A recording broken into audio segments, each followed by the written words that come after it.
I'm standing in my soon-to-be chicken coop that we actually loaded up on a trailer and moved.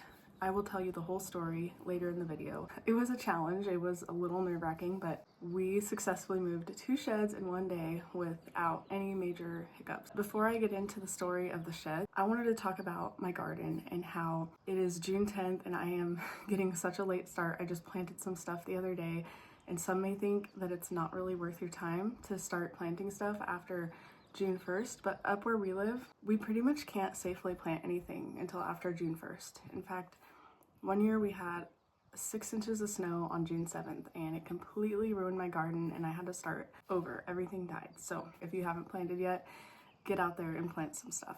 If you like watching my journey as solo mom who takes care of the homestead while my husband is working thousands of miles away, make sure you subscribe. And sometimes my husband is home and gets to be included in all of the fun. We definitely wouldn't have been able to move any sheds without my husband being home. Let's get into the garden. I started my seeds a while back before I made the trip down to California to visit my husband. It is beyond time to plant them in the garden. I've been putting it off mainly because I haven't had the time since my husband has been home for a couple weeks, but before that it was just too cold. So now I'm finally getting around to it and I feel like it's definitely safe to start planting stuff out in the garden.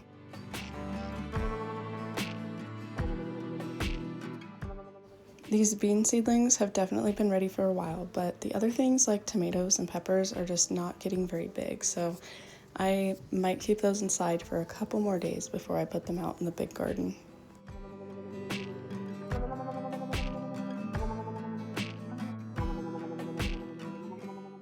It is very difficult to have a well-producing garden living at the elevation that we do with the weather that we have.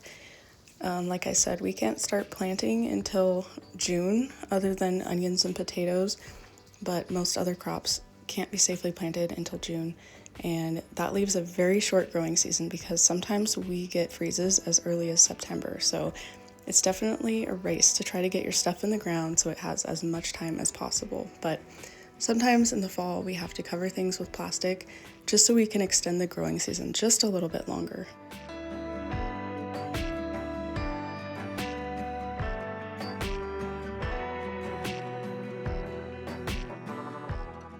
This year I'm actually moving our garden into a new location. We used to have cattle, but we ended up getting rid of them because our life got too busy and it's just something that we'll have to come back to later in life. But the corrals is going to be a great place for the garden because there's tons of manure and it's been sitting for over a year since we got rid of the cows, so it is prime manure ready to be planted. I don't plan on having a very large garden this year because I don't have a lot of time to upkeep with it, but I'm going to do the best I can because I really do strive to grow as much of our own food as we can and forage and hunt and fish because the food from the grocery store is just not very healthy and it's also very expensive. So I do definitely strive to grow as much of our own food as I possibly can.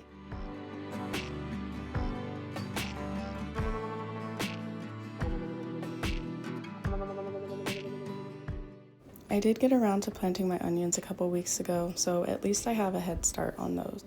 I put my sprinkler on a timer, which makes it so much easier when I'm really busy to make sure that the garden gets watered every single day. So these timers are very handy and not too expensive, definitely worth it in my opinion. My husband was away from home for 6 weeks, and while he has been home, we wanted to make sure and spend some time together. So we took a little last minute one night getaway without the kids and we had a blast.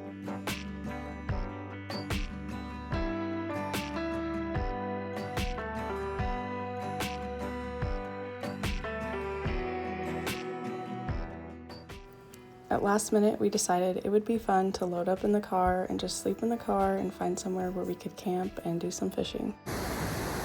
Oh, I got one. Woo! Fish on!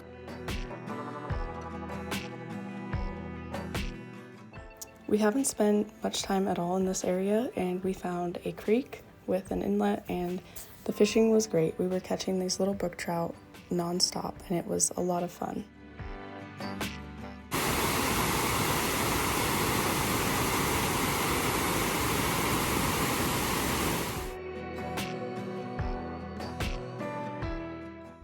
We don't spend a lot of time away from the kids, so when we do get to do it, we really enjoy the peace and quiet, and just not having to worry about our kids running off or falling in the water is a plus too. When we got to our camp spot, we spotted this turtle, and it turned out it was actually laying eggs in a hole, and that was pretty cool.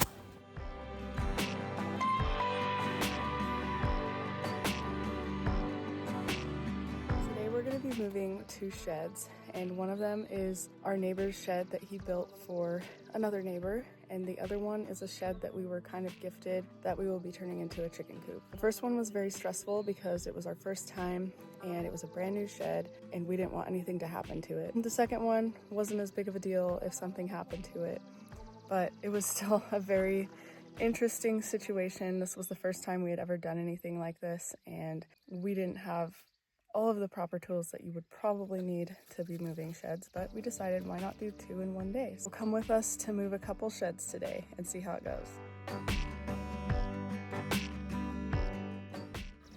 This is a shed that our neighbor built. It is actually a bathhouse for an off-grid cabin for one of our other neighbors. It is a beautiful shed, and we needed to move it about a mile up the road. So luckily we were able to use this trailer, and with a little bit of winching with a come along and some logs, we were able to get it on the trailer without anything happening. Although we were not out of the woods yet because we still had a windy and steep road to get it up. Oh my gosh! My husband was on and off the trailer the whole time, making sure branches weren't hitting the shed and everything was going good, and it was a little sketchy, I'm not gonna lie. It was a slow and bumpy ride, but we finally got the shed to where it was supposed to be, and we got it unloaded from the trailer without any issues or any damage whatsoever. Now it's time to move shed number 2, aka my new chicken coop. This shed is about as old as I am, so it's gonna be a little interesting. This shed was sitting up on cinder blocks, and we had to use some levers to get it up off the ground, along with some logs and pieces of firewood, and of course lots of manpower. But we finally got it going. It almost tipped over a couple of times, and we had to put big blocks of firewood under it to get it up above the wheel wells since it wouldn't fit between them on the trailer. But it's finally time to take this thing home over the 4-mile long bumpy dirt road.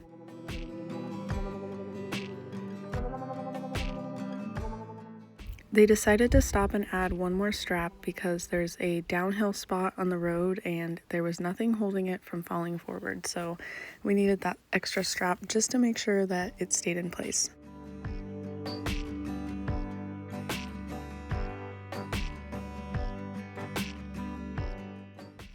After watching the shed travel over the road and seeing it wobble from side to side many times, we finally made it home, and now it is time for us to figure out how the heck we're gonna get this thing off of the trailer without totally ruining it. It was getting dark, so we needed to get the shed off the trailer before we ran out of light and couldn't see what we were doing anymore. We eventually ended up hooking it up to the 4Runner and pulling it backwards, and then at one point we used the 4Runner to prop the shed up or keep it from falling over, as you see right here, just to make sure that when we disconnected from the other side that it wasn't going to fall on its side.